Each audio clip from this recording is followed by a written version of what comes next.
Hi! Good morning, good afternoon, and good evening.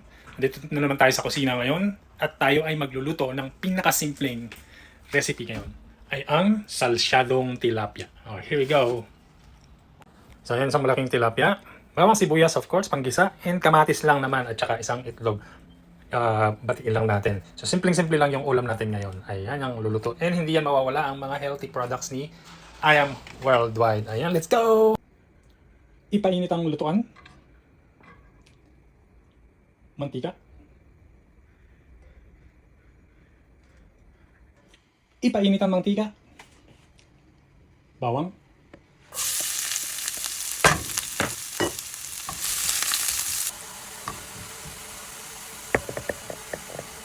Sibuyas.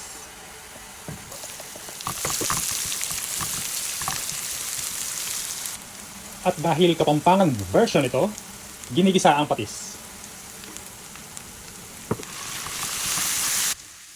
Kamatis.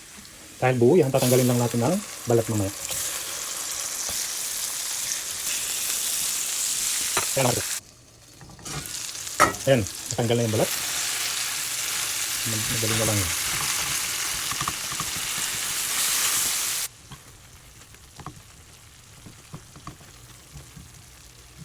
Ayan, maglagyan na tayo ng papalasa. Black pepper. Asin.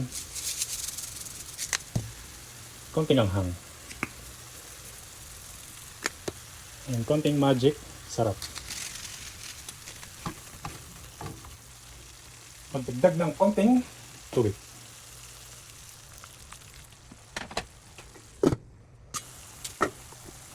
Ilagay na ang itlog.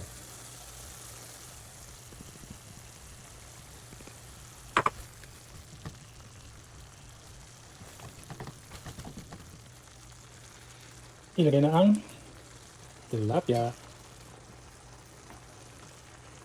Boom. Tapos sa mahinang apoy.